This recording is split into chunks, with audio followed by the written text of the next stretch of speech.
اور اس وقت جو ہے افغانستان کی کابل کی سیکیورٹی جو ہے وہ افغانستان کی جو اسپیشل فورس ہے ان کے ہاتھوں میں ہے. آپ کو بتاتا چلوں کہ ابھی آدھا گھنٹہ پہلے طالبان جس کی قیادت ملا عبدالقیوم ذاکر کر رہے تھے وہ پریزیڈنشل پیلس میں داخل ہوئے ہیں, ارگ میں داخل ہوئے ہیں, اور وہاں کے جو انتظامات ہے جو بتایا جا رہا ہے کہ ملا برادر منڈے کو یا ٹیوزڈے کو جو ہے وہ کابل آ رہی ہیں, اور اس حوالے سے جو ہے انتظامات کیے جا رہے ہیں.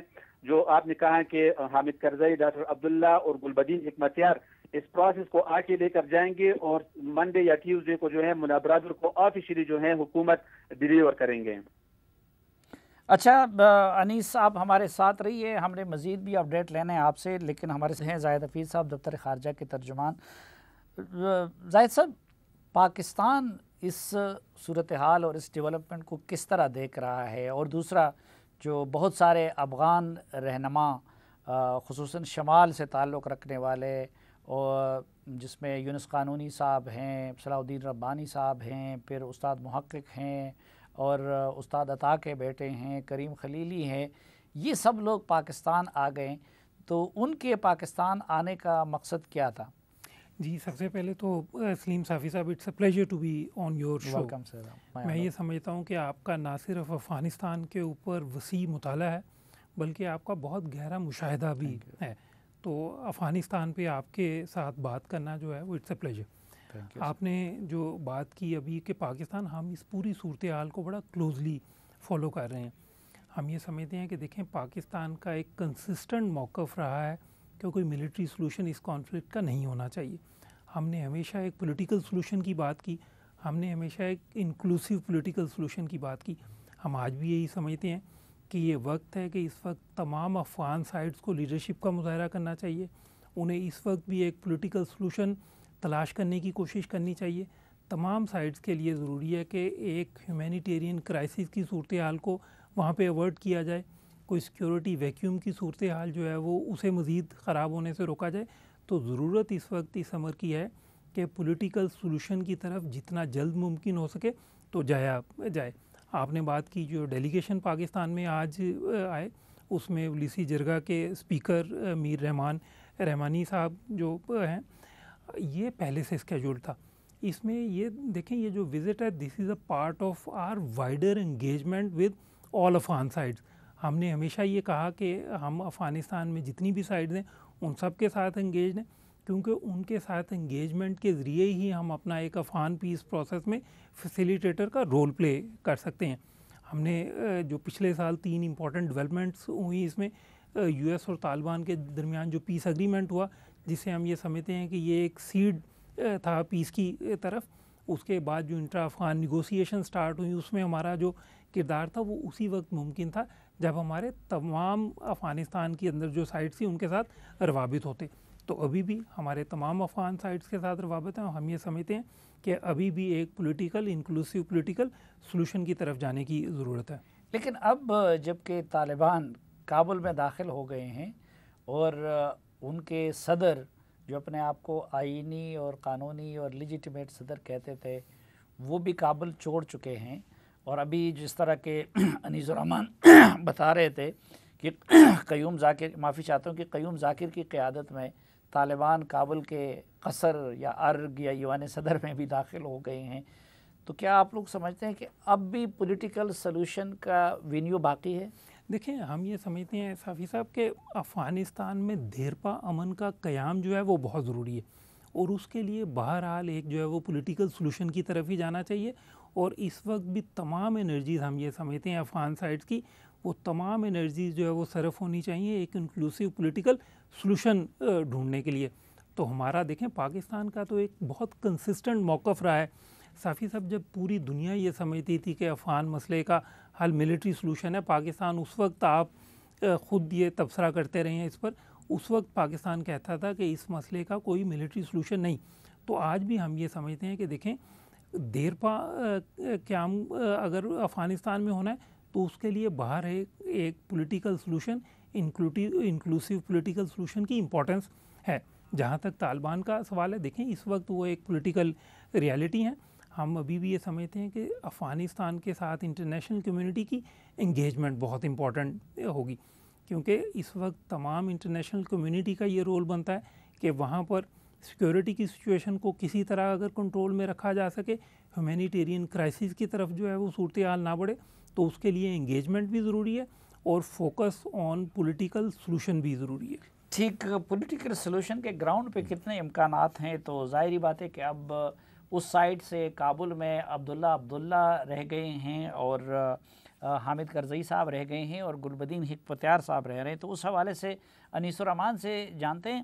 انیس الرحمان، یہ بتائیے کہ یہ جو کمیشن بنا ہے اس کا کیا مینڈیٹ ہے اور کیا رول ہوگا جو کابل میں عبداللہ کی قیادت میں قائم کیا گیا ہے؟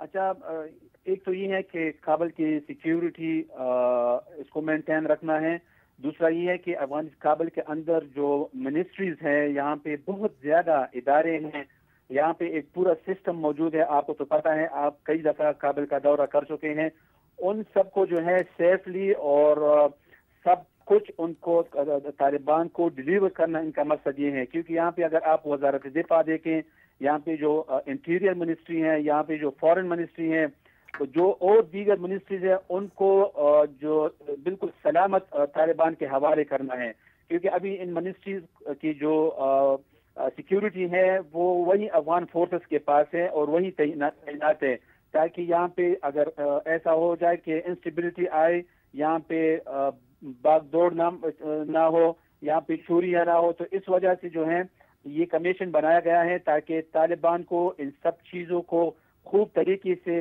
اور پائیدار طریقے سے جو ہے ان کو ڈیلیور کیا جائے۔ آپ کو یاد ہوگا کہ جب ڈاکٹر نجیب کی حکومت ختم ہو گئی تھی تو کابل کے گھروں اور دفاتر کو ان کو جو ہے چوری کی گئی تھی، ان کو جو ہے لوگوں نے خراب کیا تھا، حملے ہوئے تھے، اور پھر آپ کو پتہ ہے کہ کیا ہوا۔ تو ایک کمیشن یہی ہے کہ طالبان کے ساتھ مل کر اس سسٹم کو چلایا بھی جائے اور ان کو ڈیلیور بھی کیا جائے۔ آپ کو بتاتا چلوں کہ آج ننگرہار میں 2 ڈائریکٹریٹ جو طالبان کو دیے گئے ہیں، ایک ہیلتھ منسٹری جس کے ساتھ ایکس ہیلتھ منسٹر تھا، وہ ان کو ڈیلیور کیا گیا، جو مولانا طاہر الرحمان فاتح ان کے ڈائریکٹر بن طالبان کے، دوسرا جو ہے ہیلتھ ایجوکیشن منسٹری ہے جن کی قیادت جو ہے قاری حنیف اللہ رفیع کر رہے ہیں، ان کو دیا گیا۔ تو یہ سسٹم جو ہے وہی پرانا سسٹم جو ہے، پرانے لوگ جو ہے نئے لوگوں کو سسٹم ڈیلیور کرنے کا وہ حقدار ہیں کہ ان کو دے دیں، کیونکہ اگر یہ ان کو نہیں دیں گے تو خدا نخواستہ یہاں پہ جتنے دفاتر ہیں یہ خراب نہ ہو جائے، کیونکہ افغانستان میں بہت زیادہ ڈیولپمنٹ ہوا ہے، یہاں پہ ڈیجیٹل سسٹم ڈیولپ ہوا ہے، یہاں پہ موبائل سسٹم آپ دیکھیں، پاسپورٹ ہے، یہاں پہ ابھی جو ہمارے الیکٹرانک تذکرہ یا آئی ڈی کارڈ اسٹارٹ ہوئے ہیں وہ سسٹم ہے یہاں پہ۔ تو ان سب چیزوں کو طالبان کو بریفلی دینا ہے، اگر ان کو بریفلی نہیں دیں گے یہ تو پھر جو ہے سارا سسٹم خراب ہو جائے گا، اور پھر یہ ہوگا کہ اس میں 3-4 سال لگ سکتے ہیں اگر یہ خراب ہو گئے۔ تو افغان حکومت کے ساتھ اس وقت خزانے میں بہت زیادہ پیسہ بھی موجود ہے، اگر ہم یہ کہیں کہ بلین ڈالرز موجود ہے اس وقت افغانستان کے خزانے میں، تو زیادہ تو ان سب چیزوں کو جو ہے طالبان کو خوب طریقے سے دینا ہوگا۔ جی اچھا، اور جو ڈپلومیٹس ہیں، کون کون سے ممالک نے اپنے سفارت خانے بند کر دیے؟ اور یہ جو آج صبح خبر آئی تھی کہ امریکن ٹروپس لینڈ کر گئے ہیں اپنے سفارتی عملے کے تحفظ کے لیے، تو امریکی سفارت خانے کی کیا صورتحال ہے؟ پاکستانی سفارت خانے کی کیا صورتحال ہے؟ رشین سفارت خانے کی بالخصوص کیا صورتحال ہے؟ سعدی صاحب، سب سے خوش آئند بات یہی ہے کہ ابھی تک ایک سفارت خانہ بھی بند نہیں ہوا ہے۔ جو امریکہ کہتے ہیں ان کے 6000 افراد تھے امریکی سفارت خانے میں، تو وہ ان کو کم کر رہے ہیں، مطلب ان کا کہنا تھا امریکی سفارت خانے کا کہ ہم اس کو 2000 یا 1500 یا 1000 تک رکھنا چاہتے ہیں، باقی جو 3-4 ہزار لوگ ہیں اس کو ہم نکالنا چاہتے ہیں۔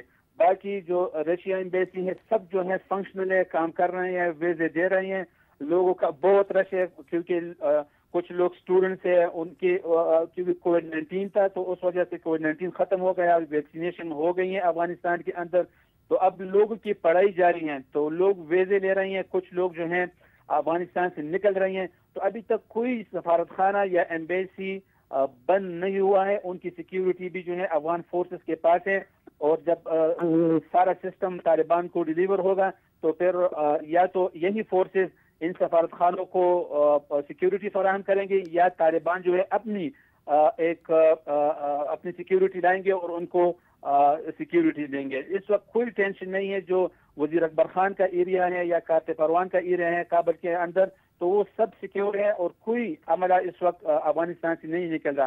صرف یو کے اور امریکہ اپنے لوگوں میں کمی لا رہے ہیں، باقی جو ہے سفارت خانے کھلے ہوئے ہیں. جی اچھا انیس الرحمان، آپ بھی ہمارے ساتھ رہیے، اور زاہد حفیظ صاحب نے بھی مہربانی ہمارے ساتھ موجود رہیں گے. ابھی پہلے ذرا میں اپنا تجزیہ آپ کے ساتھ شیئر کرنا چاہتا ہوں کہ اشرف غنی صاحب کی حکومت آخر کیوں ان کے دعووں کے باوجود وہ ریزسٹ نہیں کر سکی. یہ بھی آج ساری تفصیل میں نے آپ کو بتانی ہے کہ کیا وجوہات تھی کہ جس کی وجہ سے اشرف غنی کی حکومت ریزسٹنس نہیں کر سکی. افغان فورسز کی تعداد کیا تھی، ان کی صورتحال کیا تھی، اس میں کتنے اسپیشل فورسز تھے، ان پہ کتنا خرچہ آیا تھا، وہ افغان فوج کیوں ریزسٹ نہیں کر سکی. اور ابھی انیس الرحمان نے ذکر کیا کہ قیوم ذاکر کی قیادت میں طالبان قصر میں یا ارگ میں داخل ہوئے ہیں. تو آج یہ بھی میں آپ کو بتانے کی کوشش کروں گا کہ افغان طالبان کی قیادت کی کیا کمپوزیشن ہے، اس میں سیاسی فرنٹ پہ کون کون لوگ اہم ہے اور نظامی فرنٹ پہ کون کون لوگ اہم ہے. ان سب سوالوں کا جواب آج کے جرگے میں جاننے کی کوشش کریں گے، لیکن ایک مختصر سے وقفے کے بعد.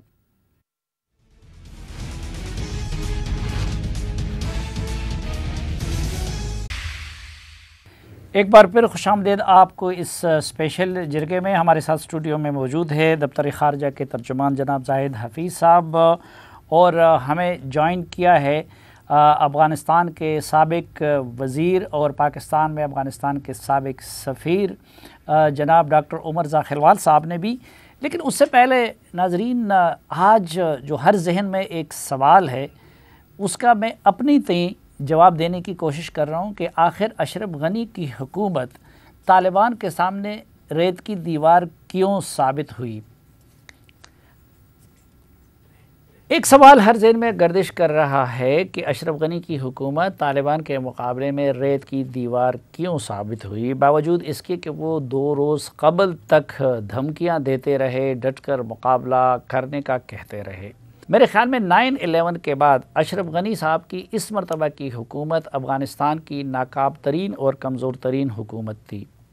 جن بنیادی وجوہات کی وجہ سے وہ طالبان کا مقابلہ نہیں کر سکی، میرے خیال میں سر فہرست اور پہلی وجہ تو اس کی یہ تھی کہ اشرف غنی ایک متنازع صدر تھے. جیسا کہ ہم سب جانتے ہیں کہ الیکشن کے دوران پہلے مرحلے میں تنازع ہوا تھا، اور عبداللہ کا یہ دعویٰ تھا کہ وہ پہلے مرحلے میں جیت چکے ہیں، اگرچہ 51% سے زیادہ ووٹ وہ نہیں لے سکے تھے، لیکن اشرف غنی نے یہ دعویٰ کیا تھا کہ وہ جیت چکے ہیں. اس متنازع الیکشن کے بارے میں یہ بات زبان زد عام تھی کہ دھاندلی سے کام لیا گیا ہے.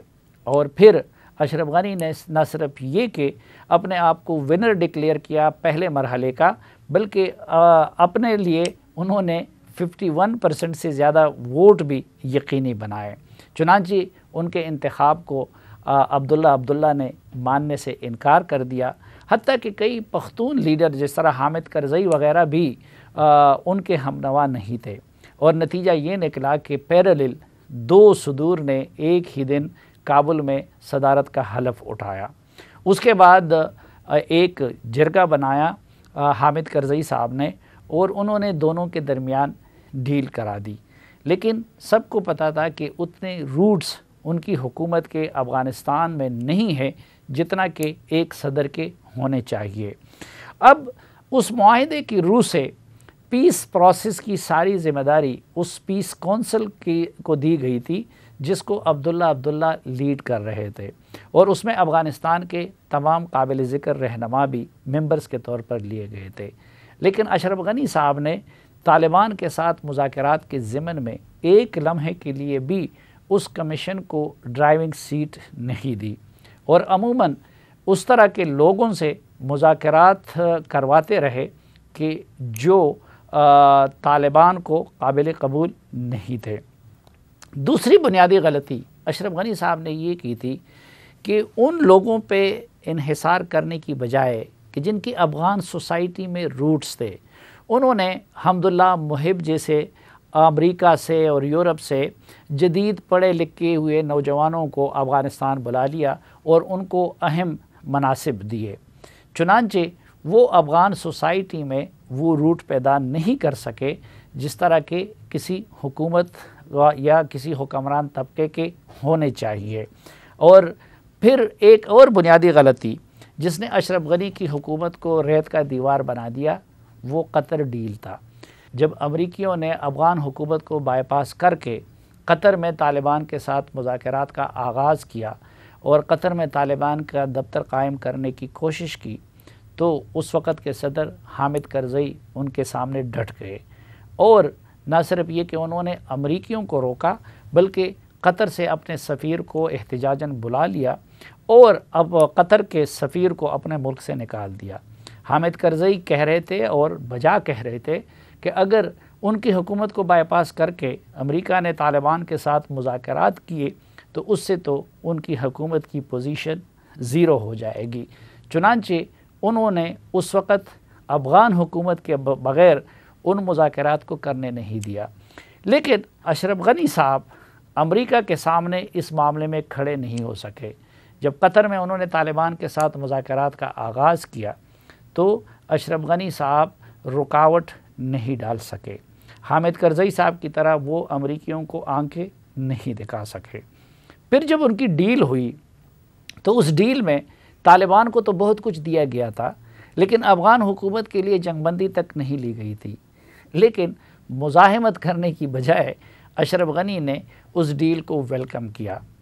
تیسری ان کی بڑی غلطی یہ تھی کہ جس دن قطر میں امریکہ اور طالبان کے مابین ڈیل پہ دستخط ہو رہے تھے تو اسی وقت ان امریکی وزیر دفاع وہ کابل میں موجود تھے اور انہوں نے اشرف غنی کے ساتھ 10 سال کے اسٹریٹجک ایگریمنٹ پہ دستخط کیے۔ حالانکہ حامد کرزئی نے اس اسٹریٹجک ایگریمنٹ کی بھی مزاحمت کی تھی، اور اب امریکیوں نے ان سے تو طالبان کے 5000 قیدیوں کو رہا کروا دیا، لیکن اس کے بدلے میں افغان حکومت کو کچھ بھی نہیں ملا۔ پھر ایک طرف قیدیوں کی آڑ لے کے اشرف غنی نے طالبان کے ساتھ بروقت مذاکرات شروع نہیں کیے۔ پھر عبداللہ کی ٹیم کو وہ ڈرائیونگ سیٹ دینے میں ہچکچاہٹ محسوس کر رہے تھے، اور سب سے بڑی بات یہ کہ انہوں نے اپنی ٹیم میں ایسے لوگوں کو کی پوزیشن دی، امراللہ صالح اور حمداللہ محب جیسے، کہ جو پڑوسیوں کو بھی ناراض کرتے رہے، جو زیادہ تر انڈیا پہ انحصار کرتے رہے، اور جو کسی صورت طالبان کے لیے بھی قابل قبول نہیں تھے۔ ایک بڑی غلطی جو اشرف غنی نے کی وہ انڈیا کی قربت تھی۔ اب ان کو پتہ تھا اور ان کو پتہ ہونا چاہیے تھا کہ انڈیا کے حوالے سے پاکستان کتنی حساسیت رکھتا ہے، لیکن وہ انڈیا کے ورغلانے میں آ گئے اور وہ پاکستان کے ساتھ مسلسل تعلقات بگاڑتے گئے۔ اسی طرح انڈیا کی شہ پہ ان کا طالبان سے متعلق بھی رویہ جارحانہ رہا۔ اشرف غنی کی ایک اور ناکامی یہ تھی کہ وہ سابق جہادی کمانڈروں اور اپنے اتحادیوں کو اسی طرح اپنے ساتھ نہیں چلا سکے جس طرح کہ حامد کرزئی صاحب ایک لمبے عرصے تک ساتھ چلاتے رہے۔ یہ اور اسی طرح کی کچھ دیگر وجوہات تھی جس کی وجہ سے اشرف غنی صاحب کے دعووں اور دھمکیوں کے باوجود ان کی حکومت اور ان کی فوج طالبان کے مقابلے میں ریت کی دیوار ثابت ہوئی۔ زاہد صاحب اگر آپ اجازت دیں تو میں ڈاکٹر عمر زاخیلوال صاحب سے گفتگو کا آغاز کرنا چاہوں گا۔ ڈاکٹر صاحب السلام علیکم۔ وعلیکم السلام۔ ڈاکٹر صاحب میں سوال اردو میں کروں گا، آپ انگریزی میں بھی جواب دے سکتے ہیں۔ پہلے تو یہ جاننا چاہوں گا کہ آپ حامد کرزئی صاحب کی ٹیم کا حصہ رہے، وفاقی وزیر رہے ان کے ساتھ، اور پھر اشرف غنی صاحب کے ساتھ بھی کچھ عرصے کام کیا. یہ جو میں نے اپنی طالب علمانہ گزارشات سامنے رکھی اشرف غنی صاحب کی حکومت کے بارے میں، آپ کا تجزیہ کیا ہے اور کس حد تک آپ میرے ان تجزیے سے اپنے آپ کو متفق پاتے ہیں؟ I agree with your analysis. I agree with the list of mistakes that Ashraf Ghani made. But the fundamental difficulty with Ghani is not his mistakes. Everybody made mistakes. Former President Karzai made mistakes. Former presidents made mistakes. The fundamental difference in uniqueness in Ghani was that his personality. He unfortunately was a very fake personality. He was a habitual liar. He did not stand by any promises or commitment he made politically to his political allies or to anybody else. He had an extreme thirst in greed for power. He was extremely self-centered. He was a micromanager. He trusted only those who he thought were fully obedient to him. So it's about that personality actually. That is a deeper sort of issue with him leading to the catastrophe and to the chaos that Afghanistan today fell into. Mistakes he could have made he still would have been fine. But I think it's the personality that was more responsible for how things unfolded and how he performed than the mistakes. اچھا ذاکر وال صاحب، یہ جو پہلے طالبان کے ساتھ پیس negotiation تھے، خصوصاً ماسکو میں جو میٹنگ ہوئی تھی جس سے آغاز ہوا تھا، اس میں بھی آپ کا بنیادی کردار تھا. حامد کرزئی صاحب کے بھی آپ قریب رہے ہیں اور ابھی بھی آپ ایکٹیو رہے ہیں پیس پروسیس کے حوالے سے. ابھی تک جو ڈیولپمنٹ ہوئی ہے اور عملاً طالبان کابل پہ قابض ہو چکے ہیں یا بالکل ان کے ایک گھنٹے میں وہ قبضہ لے سکتے ہیں، اشرف غنی صاحب میدان سے چلے گئے ہیں، تو آپ کیا سمجھتے ہیں کہ اب بھی نیگوشیشن کے لیے اور پولیٹیکل سیٹلمنٹ کے لیے کوئی رستہ بچا ہے؟ Well, right now, the reality is that the Taliban are victorious. They took over by force. There is no give and take. About the sort of what Taliban would give in return for what the state would give or the government would give. The government is now Taliban's. It is in their hand. Every province, including now Kabul, is in their hand. The palace is in their hand. Now it becomes more about the future. Whether Taliban would want to be a sustainable force in this country, or whether they would want to repeat the mistakes of the past 40 years, which were not sustainable, of which they were part once as well. In the past 40 years, we saw the communist regime. They came in forcefully, took over, but because there was a monopoly of power, there was governance by force, even with support of the Soviet Union, they could not sustain in collapse. Then there was the Mujahideen after, exact same thing. They wanted a monopoly of power or struggle for power. They ended up being defeated by the Taliban. And the Taliban could not sustain either after 6 years. Again, their collapse was extremely sudden. And now, of course, Ashraf Ghani's government faced the exact same consequence, and the Taliban are victorious. And I do hope that the Taliban have learned from all those mistakes, including the mistakes of themselves, and it's now in their hands how they lay the foundation for the future. They could lay the foundation for a very sustainable state, a very inclusive state, a very peaceful state for a long term, and they could, the same way made history with defeating the US and NATO, they could certainly go down in history extremely well by setting a foundation in which people are comfortable and people are not scared, they do not run away. Or they could make a mistake and lay the foundation in which Afghanistan becomes once again isolated. They become isolated. It becomes a pariah state. So it's in their hands now. جی بہت شکریہ doctor عمر رضا خلوال صاحب اور زاہد حبیب.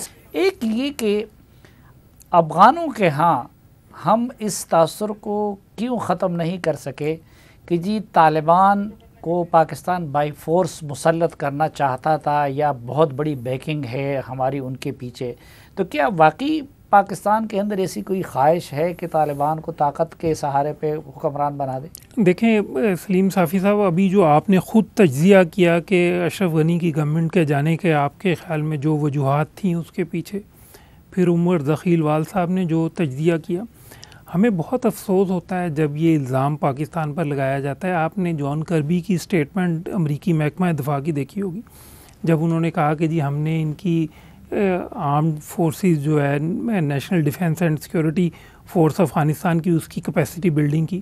انہوں نے comparison کیا کہ جی ان کے پاس year power بھی ہے جو کہ طالبان کے پاس نہیں ہے. انہوں نے یہ بھی کہا کہ ہم نے انہیں ماڈرن ویپنری پرووائڈ کی. انہوں نے یہ بھی کہا کہ جی ان کے نمبرز جو ہے وہ طالبان کے نمبر سے بہت زیادہ. تو اس کے باوجود اگر یہ اس کا میلٹ ڈاؤن ہوا ہے تو ہم یہ سمجھتے ہیں کہ اس کی اصل وجوہات کو جاننے کی ضرورت ہے، جس کی بات آپ نے بھی کی، جس کی بات عمر رضا خلوال صاحب نے بھی کی. گورننس کے جو ایشوز تھے وہاں پہ انہیں جاننے کی ضرورت ہے کہ جو ایک کوشش کی جا رہی تھی پاکستان کو اسکیپ گوٹ کرنے کی، اب یہ جو ڈیولپمنٹس ہیں ان سے یہ بات ثابت ہو گئی ہے کہ یہ گورننس کے ایشوز تھے، یہ ان کے اپنے فیلیئرز تھے، لیکن اس کے لیے کسی دوسرے ملک کو اس کا مورد الزام نہیں ٹھہرایا جا سکتا. دیکھیں پاکستان کی جو خواہش ہے وہ افغانستان میں صرف اور صرف امن کی ہے. ہم نے ہمیشہ یہ کہا کہ ہم افغانستان میں امن چاہتے ہیں. ہم افغانستان میں امن کیوں چاہتے ہیں؟ دیکھیں افغانستان کے بعد، افغانستان کے عوام کے بعد اگر کسی ملک نے بہت زیادہ سب سے زیادہ سفر کیا ہے due to conflict and war in Afghanistan, وہ پاکستان نے کیا. 80,000 سے زیادہ ہماری کیجولٹیز ہوئیں، اوور $150 بلین ہمارے جو اکنامک لاسز ہوئے. پھر ہم یہ سمجھتے ہیں کہ دیکھیں پاکستان یہ کہتا ہے کہ جی جب سیکورٹی سچویشن افغانستان میں خراب ہوتی ہے تو اس کا ایک امپلیکیشن ہے پاکستان کے لیے، کانسیکوینسز ہیں. پھر پاکستان نے 4 ملین سے زیادہ افغان ریفیوجیز کو ہوسٹ کیا فار اوور 4 ڈیکیڈز. ہم یہ سمجھتے ہیں کہ ہم نہیں چاہتے تھے کہ سیکورٹی کی صورتحال ایسی ہو، ایک ہیومینیٹیرین کرائسس ہو جس سے further influx of Afghan refugees کی صورتحال پیدا ہو. پھر ہماری جو اکنامک ویژن ہے، ہم تو اس خطے میں خوشحالی چاہتے ہیں، ہم اس خطے میں امن چاہتے ہیں، ہم کنیکٹیویٹی چاہتے ہیں، ریجنل کنیکٹیویٹی کی بات کرتے ہیں. اب چاہے وہ روڈ کنیکٹیویٹی ہو، ریل کنیکٹیویٹی ہو، گیس پائپ لائن کی بات کریں، الیکٹریسٹی ٹرانسمیشن کی بات کریں، تو افغانستان میں جب تک امن نہیں ہوتا اس وقت تک ان سب کو ریئلائز کرنا مشکل ہوگا. پھر یہ دیکھیں کہ پاکستان کا جو کردار رہا ہے افغانستان میں، ہم نے تو افغانستان میں ان کی ہیومن ریسورس ڈیولپمنٹ کے لیے کام کیا ہے.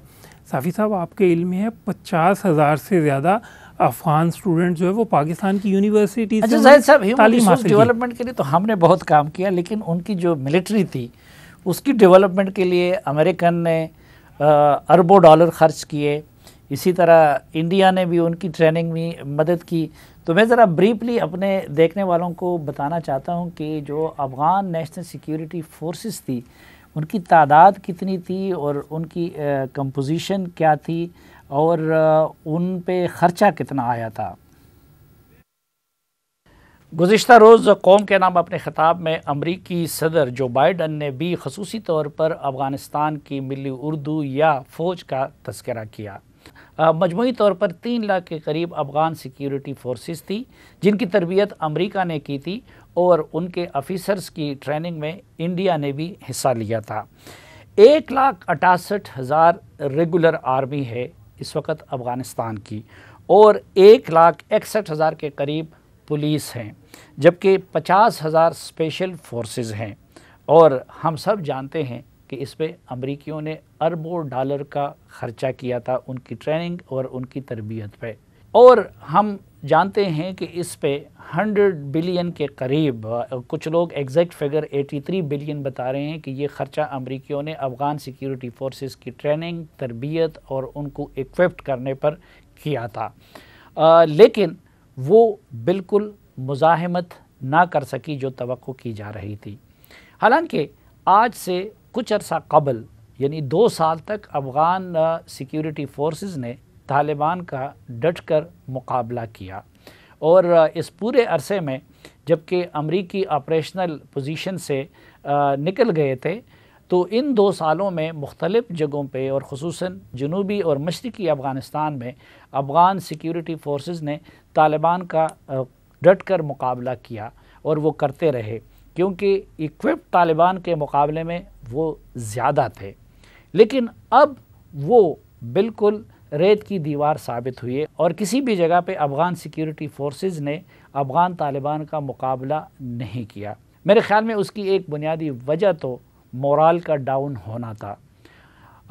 ان کے جو کمانڈر تھے، یعنی وزیر دفاع اسد اللہ خالد، جو آج سے کچھ عرصہ قبل تک خود میدان جنگ پہ جا کے اور وردی پہن کے کمانڈ کیا کرتے تھے، اس دوران اچانک غائب ہو گئے اور بیماری کا کہہ کر امریکہ چلے گئے، جس کی جگہ بسم اللہ خان کو دوسرا وزیر دفاع مقرر کرنا پڑا۔ آپ ان کے مورال کے ڈاؤن ہونے کا اس سے اندازہ لگا لیجئے کہ پچھلے 2 مہینوں کے دوران صدر اشرف غنی نے 2 ان کے آرمی چیف تبدیل کر دیے، لیکن اس کے باوجود بھی افغان نیشنل آرمی جنگ پہ آمادہ نہیں ہوئی، اور کسی بھی صوبے میں انہوں نے بھرپور مزاحمت نہیں کی، بلکہ اکثر جگہوں پہ وہ طالبان کے آگے ہتھیار ڈالتے رہے۔ اچھا زاہد صاحب، یہ تو میری ایک طالب علمانہ انالیسز ہے جو سامنے رکھ دیا، لیکن ایک الزام یہ بھی لگتا رہا کہ بھائی ان کی فورسز تو گراؤنڈ پہ تھی، اور طالبان کی سینکچوریز تھی پاکستان میں، یا اب بھی ہیں۔ اس الزام کے جواب میں آپ کیا کہتے ہیں؟ کہ وہ کہتے ہیں کہ جی ہماری فورسز اس لیے کامیاب نہیں ہو سکی کیونکہ ان کے پاس سینکچوریز نہیں تھی اور طالبان کے پاس سینکچوریز تھی۔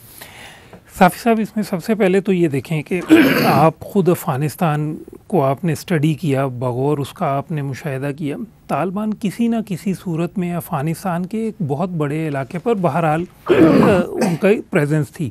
تو جب اتنی بڑی ان کی پریزنس افغانستان کے اندر موجود تھی، ان کی سپورٹ بیس افغانستان کے اندر موجود تھی، جو کہ آج ہمیں نظر آ گئی کہ جس طرح انہوں نے 10 دن کے اندر جو ہے وہ سارا، تو اس کے لیے یہ کہنا کہ جی انہیں کسی آؤٹ سائڈ ہیونز کی سینکچوریز کی سپورٹ تھی، ہم یہ سمجھتے ہیں کہ انتہائی غیر مناسب بات ہے۔ دوسرا، پھر ہمارا افغانستان کے ساتھ ایک کوآپریشن میکنزم ہے جسے ہم Afghanistan Pakistan action plan for peace and solidarity کہتے ہیں۔ اس میں ورکنگ گروپس ہیں، اس میں انٹیلیجنس کوآپریشن کا ورکنگ گروپ موجود ہے، اس میں سیکیورٹی کوآپریشن کا ورکنگ گروپ موجود ہے، باقی اکنامک کوآپریشن اور ریفیوجیز کا، لیکن خاص طور پر میں ان 2 ورکنگ گروپس کے حوالے سے بات کروں گا، سیکیورٹی کوآپریشن کا ورکنگ گروپ اور انٹیلیجنس کوآپریشن کا ورکنگ گروپ۔ ہم یہ کہتے تھے کہ بجائے اس کے کہ آپ بلیم گیم کریں، آپ ہمارے ساتھ اس کے شواہد پیش کریں، تو ہمارے ساتھ اس طرح کے کوئی جو ہے وہ ان کے پاس ٹھوس شواہد نہیں تھے۔ آپ کے بھی علم میں ہے کہ پاکستان میں 4 ملین سے زیادہ افغان ریفیوجیز موجود ہیں، آپ کے بھی علم میں ہے کہ بارڈر سے جو ہے وہ ڈیلی کی basis per around 20,000 people cross the border. اور دوسری یہ بات کہ دیکھیں فتح کلامی، میرے علم میں یہ بھی ہے کہ پچھلی بار دنیا کے کسی ملک نے طالبان کی حکومت کو تسلیم نہیں کیا تھا، ایک پاکستان نے کیا تھا، اور سعودی عرب اور UAE نے بھی شاید پاکستان کی شے پہ کیا تھا۔ اب اگر پولیٹیکل سیٹلمنٹ کے بغیر طالبان کنٹرول حاصل کر لیتے جس طرح انہیں حاصل کر لیا، تو اس بات کا کتنا امکان ہے کہ پاکستان کی حکومت ان کی حکومت کو تسلیم کر لے؟ دیکھیں صافی صاحب، ہم یہ سمجھتے ہیں کہ اس وقت جو ضرورت ہے وہ اس امر کی ہے کہ اگین میں دوبارہ at the cost of repetition کہوں گا کہ پولیٹیکل سلوشن کی بات کی جائے۔ ہم ابھی بھی یہ سمجھتے ہیں کہ انکلوسیو پولیٹیکل سلوشن کے لیے گنجائش موجود ہونی چاہیے۔ ہم یہ سمجھتے ہیں کہ افغانستان کے ساتھ انگیجمنٹ ضروری ہے، نہ صرف ہماری انگیجمنٹ بلکہ انٹرنیشنل کمیونٹی کی انگیجمنٹ ضروری ہے۔ ہم یہ بھی سمجھتے ہیں کہ بہرحال انٹرنیشنل کنسنسس کی ایک امپورٹنس ہے۔ تو ہمارا خیال یہ ہے کہ ان تمام جو چیزیں انہیں مد نظر رکھنا ہوگا۔ کہ انٹرنیشنل کمیونٹی کی انگیجمنٹ رہے افغانستان کے ساتھ. ہم یہ سمجھتے ہیں کہ انٹرنیشنل کنسنسس بہت ضروری, اور بہرحال افغانستان میں دیرپا امن کے قیام کے لیے پولیٹیکل سلوشن کی اہمیت بہت زیادہ ہے.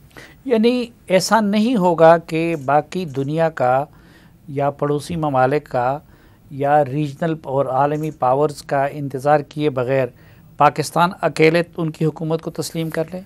صافی صاحب میں دوبارہ یہ دیکھیں, ہماری اس وقت خواہش بھی یہ ہے, ہماری کوشش بھی یہ ہے کہ ایک پولیٹیکل سلوشن کی طرف جایا جائے.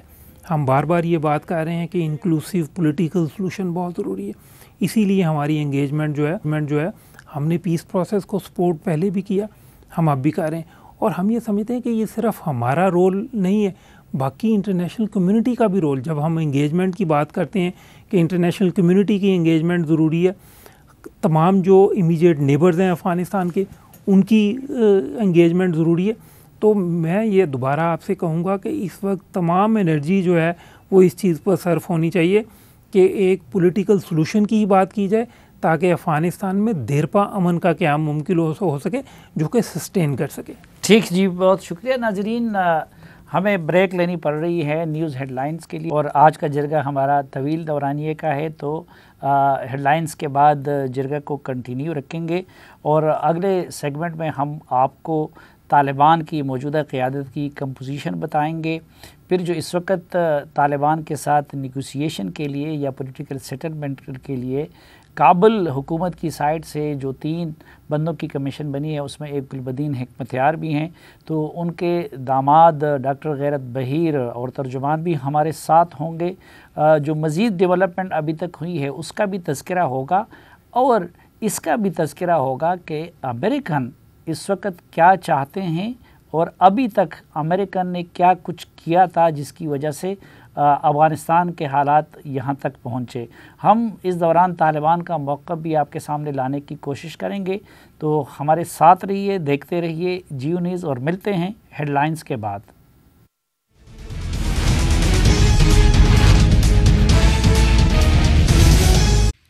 اسپیشل جرگہ میں ایک بار پھر آپ کو خوش آمدید کہتے ہیں, اور افغانستان کی ہر لمحہ بدلتی ہوئی صورتحال آج ہمارا موضوع بحث ہے.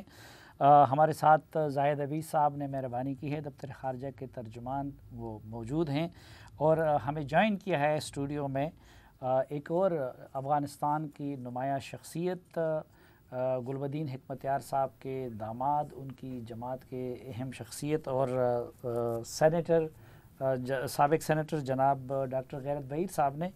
ڈاکٹر صاحب, ایک تو یہ ہے کہ باقی لوگ نکل گئے, اور ڈاکٹر عبداللہ کے ساتھ جو کمیشن بن گیا ہے اس میں حکمتیار صاحب بھی ہیں, اور وہ کابل میں اب موجود ہیں. تو کیسے دیکھ رہے ہیں ان 3 شخصیات کے رول کو ابھی جو کابل میں موجود ہیں, حامد کرزئی صاحب اور عبداللہ صاحب اور حکمتیار صاحب کے رول کو آپ؟ بسم اللہ الرحمن الرحیم.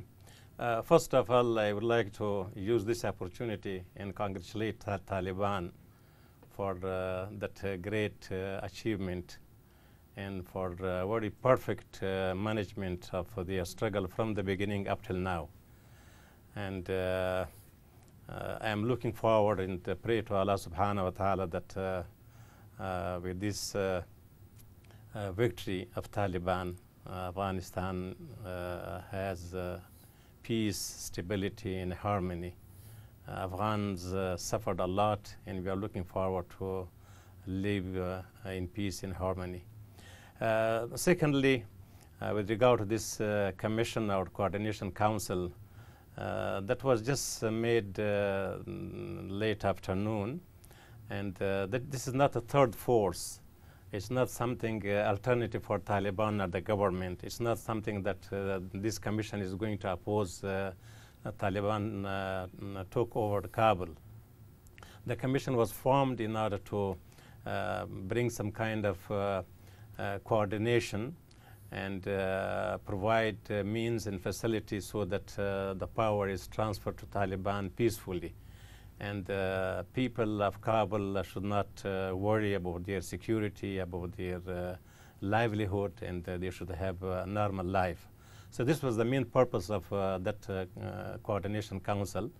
So once Taliban take over Kabul formally, I think this council will coordinate with the Taliban, and the purpose behind is how to bring peace and stability and not to disturb the whole system of Afghanistan.